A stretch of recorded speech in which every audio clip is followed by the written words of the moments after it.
Hai guys, selamat datang di channel Alur Cerita Film Ong Recap. Di video kali ini kita akan membahas sebuah film thriller terbaru dari Korea yang berjudul Unlock. Film ini bercerita tentang seorang wanita yang mengalami teror mengerikan sejak ia kehilangan ponselnya. Seperti apa teror yang mengintai wanita tersebut dan siapa dalang di balik semua teror ini? Yuk simak alur ceritanya sampai selesai. Jangan lupa untuk like, komen, dan subscribe dan nyalakan loncengnya ya. Tanpa berlama-lama lagi, yuk langsung aja kita ke alur ceritanya. Film ini berlatar di Korea Selatan. Selama masa pandemi COVID-19, sejumlah pasien COVID menurun. Masyarakat diperbolehkan untuk tidak memakai masker. Namun pada akhirnya masih banyak masyarakat yang memakai masker karena sudah menjadi gaya hidup. Bicara soal gaya hidup orang Korea, di film ini juga diperlihatkan bagaimana hampir setiap aktivitas harian mereka selalu berhubungan dengan ponsel. Baik itu makanan, bekerja, shopping, sampai mau tidur pun semuanya tak pernah terpisahkan dari yang namanya ponsel. Setelah itu kita pun diperlihatkan dengan tokoh utama dari film ini yang bernama Lee Nami. Nami saat ini bekerja sebagai pelayan kafe milik ayahnya sendiri. Di tengah kesibukannya, Nami selalu meluangkan waktu untuk berkumpul bersama sahabatnya, serta mencari pekerjaan baru yang lebih menjanjikan. Di suatu malam, Nami yang sedang mabuk terlihat di dalam bis dalam perjalanan pulang. Saat dia akan keluar bus, Nami tidak sadar telah menjatuhkan ponselnya di bus tersebut. Ponsel Nami kemudian diambil oleh seorang pria bernama Junyong. Dari sini Mimpin akan menjelaskan sedikit profil tentang Junyong. Jadi Junyong adalah ahli keamanan digital yang membuka toko reparasi ponsel di sebuah pusat perbelanjaan. Akibat pandemi, toko Junyong menjadi sepi pelanggan sehingga ia pun lebih sering menghabiskan waktunya di rumah. Keesokan paginya ponsel Nami sempat ditelepon oleh temannya hingga ia pun tahu bahwa ponsel Nami telah menghilang. Agar tidak terlihat mencurigakan, Jungyong mengangkat telepon tersebut sambil menggunakan aplikasi khusus yang mampu mengubah suaranya menjadi perempuan. Di akhir percakapan dengan teman Nami, Jungyong berjanji akan mengalihkan ponsel kami di kafe milik ayahnya. Setelah Jungyong bolak-balik gagal membuka ponsel Nami, karena ia tidak tahu dan merasa kesel, Junyong akhirnya melancarkan trik jahat untuk membuka ponsel Nami. Junyong memulai triknya dengan membanting ponsel Nami sampai layarnya rusak. Selanjutnya, Junyong mengabari teman Nami soal kerusakan ponsel tersebut. Dengan cerdik, Junyong mengarahkan Nami ke toko servis ponsel miliknya dan memastikan biaya reparasinya gratis. Kemudian Nami berangkat ke toko servis Junyong. Sesampainya Nami di lokasi Junyong, terlihat Junyong memakai masker, sehingga Nami tidak tahu wajah aslinya. Junyong lalu memberikan formulir permintaan reparasi yang wajib diisi oleh Nami. Nami sempat kaget melihat formulir itu karena meminta password ponsel milik pelanggannya. Namun karena ingin ponselnya cepat diperbaiki, Nami akhirnya menuliskan password ponselnya tanpa ada rasa curiga sedikit pun. Di tengah proses perbaikan, Jungyong gerak cepat menginstal aplikasi pengintai tanpa sepengetahuan Nami. Jadi, selain berhasil mendapatkan password, Jungyong juga kini bisa mengintai ponsel Nami. Bahayanya lagi, Jungyong juga dapat mengoperasikan ponsel Nami dari jarak jauh meskipun layarnya sedang mati. Nami akhirnya pulang tanpa menyadari ponselnya sudah disadap oleh Junyong. Sejak melakukan pengintaian ini, Junyong jadi mengetahui aktivitas dan kebiasaan Nami sehari-hari. Bahkan sekarang Junyong yang sudah tahu apa yang disukai dan tidak disukai oleh Nami. Selanjutnya untuk pertama kali Junyong mengunjungi kafe Nami dan memesan minuman sari buah plum. Nami pun langsung heran. Karena bagaimana bisa pria asing itu langsung memesan minuman kesukaannya, apalagi minuman ini hanya diketahui oleh pelanggan tetap dari kafe itu. Akhirnya saat ditanyai oleh Nami, Jungyong pun berhasil membuat alibi dengan mengatakan bahwa dia adalah penggemar buah plum dan pada tahun lalu dia pernah memesan buah plum di kafe tersebut. Sementara itu ayah Jungyong yang bernama Woo Jiman menemukan sesosok jasad korban yang tewas dibakar di area pegunungan. Jiman yang bekerja sebagai detektif kepolisian langsung menyelidiki TKP. Lalu di tengah proses olah TKP, Jiman tidak sengaja menemukan potongan kertas bertuliskan nama Junyong. Saat menganalisa kasus pembunuhan sadis ini, Jiman meyakini bahwa anaknya bukanlah pelaku pembunuhan tersebut. Karena sejak kecil, Junyong memiliki sifat penakut dan ia juga sulit bergaul. Namun, Jiman bisa berpikir demikian karena ia sudah lama hidup bersama dan terpisah bersama Junyong. Dan ia pun tidak pernah menghubungi anaknya lagi. Jiman akhirnya mulai penasaran dan pergi menemui ibu Junyong, yang merupakan mantan istrinya. Jiman yang selama ini mengira Junyong tinggal bersama ibunya, kaget melihat kenyataan berkata sebaliknya. Apalagi ibu Junyong juga tidak tahu anaknya sekarang tinggal di mana. Mendengar pengakuan mantan istrinya tersebut, Jiman langsung bercerita soal penemuan jasad korban pembunuhan di area pegunungan, yang ternyata dulu pernah menjadi tempat rahasia Junyong untuk menanam buah plum. Jiman mulai mencurigai anaknya sebagai pelaku pembunuhan tersebut. Beberapa waktu kemudian, Nami mendapatkan pekerjaan baru sebagai sales di sebuah perusahaan rintisan atau startup. Berkat kinerja Nami yang sangat bagus, bosnya pun menaikkan gajinya lebih cepat dari karyawan lain. Di sisi lain, ayah Jungyong terus menyelidiki alamat anaknya yang masih menjadi teka-teki kasus pembunuhan itu. Akhirnya setelah melakukan penyelidikan di mana-mana, Jiman berhasil menemukan rumah Junyong. Jiman akhirnya menyusup ke rumah Junyong dan menemukan beberapa petunjuk yang mengarah ke kasus pembunuhan di daerah pegunungan. Mengetahui rumahnya sedang digeledah, Junyong langsung mengirimkan pesan ke ponsel ayahnya dan mengajaknya bertemu di luar rumah. Namun ternyata Junyong malah mengajak kejar-kejaran sampai membuat ayahnya lelah dan berhenti mengejar. Saat kembali menggeledah ke rumah Junyong, di mana akhirnya Jiman ini menemukan batang korek api yang mirip dengan yang ada di TKP pembunuhan. Sejak saat itulah Jiman semakin curiga bahwa anaknya adalah pelaku yang sebenarnya. Beberapa hari kemudian, Jungyong kembali mengunjungi kafe Nami.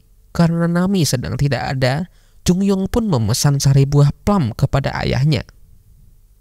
Ternyata ayah Nami mengetahui bahwa Junyong yang masih pelanggan baru, sehingga ia pun mencurigai bagaimana bisa Junyong yang baru datang ke kafe itu mengetahui menu khusus pelanggan tetap.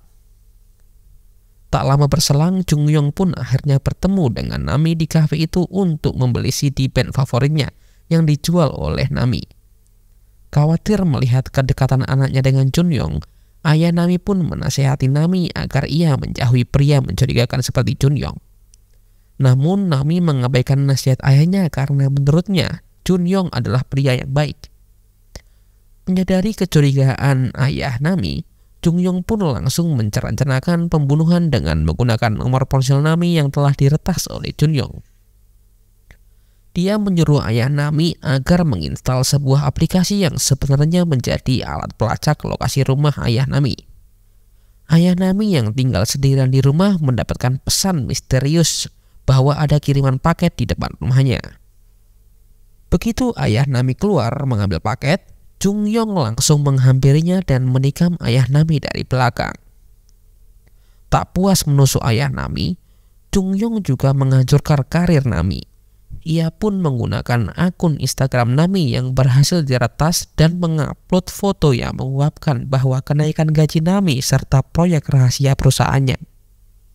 Keesokan harinya saat baru datang ke kantor, Nami langsung dihujat oleh rekan-rekannya yang iri melihat gajinya naik lebih cepat. Bosnya juga marah besar kepada Nami karena ia mengingkari janji mereka untuk merahasiakan gaji kenaikannya. Parahnya lagi, akibat bocornya proyek rahasia, kini perusahaan terancam bangkrut usai banyak investor yang hengkang dan menuntut pengembalian dana karena merasa ditipu. Di tengah kekacauan ini, Nami sempat meluruskan kalau sebenarnya ponselnya telah diretas dan bukan dia yang mengupload foto tersebut. Namun karena sudah terlanjur kecewa berat, bos akhirnya memecat Nami secara kasar dan mempermalukan Nami di depan teman-temannya. Ternyata semua ini sudah direncanakan oleh Junyong untuk menyingkirkan orang-orang terdekat Nami, sehingga Nami jadi kesepian dan hanya memiliki Junyong sebagai temannya. Frustasi dengan kejadian ini, Nami pun mengajak teman baiknya untuk melapor ke kantor polisi. Namun polisi tidak bisa memproses laporan Nami karena ia tidak mempunyai bukti bahwa ponselnya telah diretas. Di waktu yang sama, Junyong mengintai Nami dari rumah sambil menyekap ayah Nami yang masih hidup. Saat ayah Nami mulai bisa berbicara, dia pun mengutuk aksi Junyong yang menghancurkan hidup putrinya.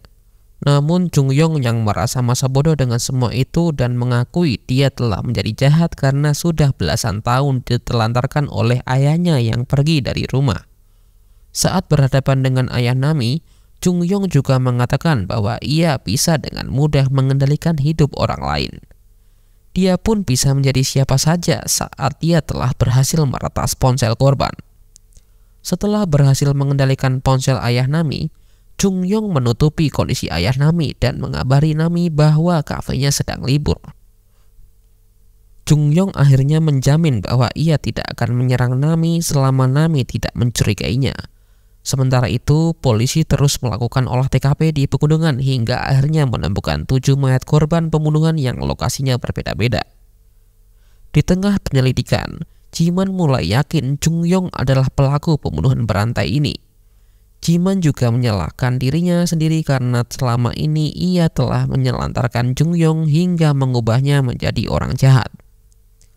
Demi menebus kesalahannya, Jiman akhirnya bergerak untuk menangkap Junyong. Meski sudah dikabari bahwa kafe sedang libur, Nami dan sahabatnya tetap ke sana untuk mendiskusikan cara menangkap pelaku. Tak lama berselang, Junyong yang dari tadi memantau lewat aplikasi pengintainya akhirnya datang juga ke kafe untuk menyingkirkan sahabat baik Nami. Dengan memanfaatkan profesinya sebagai ahli keamanan digital, Junyong berbohong bahwa ponsel Nami telah dipasangi aplikasi pengintai. Junyong menyimpulkan bahwa ponsel Nami mungkin telah diretas oleh orang terdekat saat dia tidak menyadarinya. Percaya dengan omongan Junyong, Nami pun teringat bahwa sahabat baiknya itu memang sempat menginap di rumah. Nami akhirnya menuding sahabatnya itu meretas ponselnya saat ia sedang tidur. Sakit hati difitnah oleh Nami, sahabat baiknya itu pun akhirnya memutuskan hubungan persahabatan mereka yang telah terjalin sejak lama. Sesampainya di rumah, Nami menangis sambil membanting ponselnya karena ia frustasi telah kehilangan pekerjaan dan sahabatnya. Di lain sisi, Jiman dan rekannya mendatangi toko reparasi Junyong yang sedang sepi. Di tempat itulah Jiman menemukan formulir reparasi milik 7 korban pembunuhan di pegunungan, bahkan Jiman juga menemukan formulir milik Nami. Sehingga ia pun meyakini bahwa Nami akan menjadi korban pembunuhan yang selanjutnya. Saat Jiman sedang sibuk menggeledah toko, kebetulan Nami pergi ke sana untuk memperbaiki ponselnya. Namun setelah mendengar penjelasan dari Jiman, Nami baru tahu bahwa Junyong adalah pemilik toko tersebut. Nami juga baru tahu kebohongan Junyong soal profesinya lengkap dengan kejahatannya. Sebagai pelaku peretasan, sekarang Nami sudah paham aplikasi pengintai tak akan bisa berfungsi jika ponselnya mati. Kalaupun ponselnya sedang hidup, Nami akan berpura-pura tidak tahu bahwa Junyong telah menipunya. Nami dan Jiman akhirnya menyusun rencana untuk menangkap Junyong dengan cara memancing Junyong datang ke rumah Nami agar bisa dia angkap oleh Jiman. Namun saat akan ditangkap, Junyong menegaskan bahwa dia bukanlah sosok Junyong yang diburu oleh Jiman. Di sisi lain, Jiman juga rupanya tidak yakin dengan wajah anaknya saat ini karena mereka sudah belasan tahun tidak bertemu. Eladalah. Akhirnya Jiman pun terpaksa melepaskan Junyong dan mencari solusi yang lain. Begitu Junyong bebas berkeliaran, Jiman sebenarnya ingin menjaga Nami sampai situasinya sudah terkendali. Namun karena harus kembali ke kantor polisi, Jiman pun akhirnya harus mengantarkan Nami ke rumah kerabatnya yang dianggap aman. Sebelum mereka berpisah, Nami berjanji akan terus mengabari Jiman sebagai antisipasi. Setelah Nami masuk ke rumah kerabatnya, terungkap bahwa rumah ini ternyata rumah ayah Nami. Namun di malam itu Nami belum mengetahui bahwa ayahnya sedang disekap oleh Junyong dan ia pun beranggapan bahwa ayahnya sudah tertidur lelap.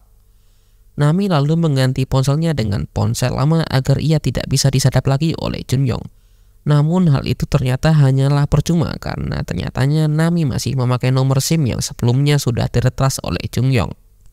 Ternyata Junyoung dari tadi sudah di dalam rumah ini untuk menunggu Nami. Begitu Junyoung keluar dari persembunyiannya dan menemui Nami, dia pun langsung menunjukkan foto ayah Nami yang sedang disekap di suatu ruangan. Junyoung akhirnya memberikan pilihan apakah Nami mau menyelamatkan ayahnya atau membunuh Junyoung di tengah kebingungan. Nami sebenarnya ingin membunuh Junyoung dengan pisau yang ia sembunyikan di dalam sakunya. Namun Nami masih belum mempunyai keberanian sehingga ia pun membiarkan Junyoung pergi ke toilet. Saat Junyoung sedang tidak ada, Nami memeriksa setiap ruangan di rumah sambil bersiap menyerang. Secara tak sengaja Nami akhirnya menemukan ayahnya yang telah disekap di kamar mandi. Dan di saat itu pula Junyoung yang seolah-olah sudah menebak tindakan Nami pun tak kuasa melihat ayahnya yang disiksa. Nami akhirnya menuruti permintaan Junyoung dan mengangkat kakinya sendiri. Junyoung lalu menutup mulut Nami dan mengambil pisau di dalam sakunya, sehingga Nami kehilangan kesempatan untuk membunuhnya. Setelah menceburkan Nami di dalam bak mandi bersama sang ayahnya, Junyoung keluar dan merayakan keberhasilan rencananya. Namun tak disangka, Junyoung menemukan rencana cacatan Nami yang menyatakan kalau ia akan mengirimkan pesan ke Jiman, berarti dia sedang diserang oleh Junyoung. Seketika itu Junyoung langsung siaga dan bersiap menyerang Jiman dan rekannya. Namun pada akhirnya Jiman berhasil mengamankan Junyoung dan menghajarnya sampai babak belur. Di sisi lain rekannya gerak cepat menyelamatkan Nami serta ayahnya yang hampir saja tewas. Saat Junyoung sedang diborgol, Jiman menemukan fakta bahwa Junyoung yang dia tangkap bukanlah Junyoung yang asli. Alasannya Junyoung yang asli merupakan anak kandung Jiman ternyata sudah lama tewas dibunuh oleh Junyoung yang palsu. Sejak saat itulah pembunuhan berantai ini mengambil alih identitas Junyoung yang asli. Junyoung akhirnya mengakui kesalahannya dan bersedia masuk ke dalam penjara untuk mempertanggungjawabkannya perbuatannya. Nami yang sudah sadar keluar dari kamar mandi dan akhirnya menembak Junyoung dengan pistol. Setelah itu Nami dan ayahnya berhasil selamat dan kini menjalani kehidupan mereka seperti biasa. Berita lainnya juga melaporkan bahwa polisi akan memeriksa identitas Junyoung palsu saat ia telah pulih dari luka tembaknya. Beberapa waktu kemudian Nami terlihat menikmati pekerjaannya di kafe bersama sang ayah. Namun di tengah situasi menyenangkan itu, Nami masih merasa diintai oleh Junyoung. Dan film pun akhirnya selesai. Pelajaran yang bisa diambil dari film ini adalah perlu diketahui bahwa HP saat ini bisa menjadi senjata mematikan untuk diri kita sendiri.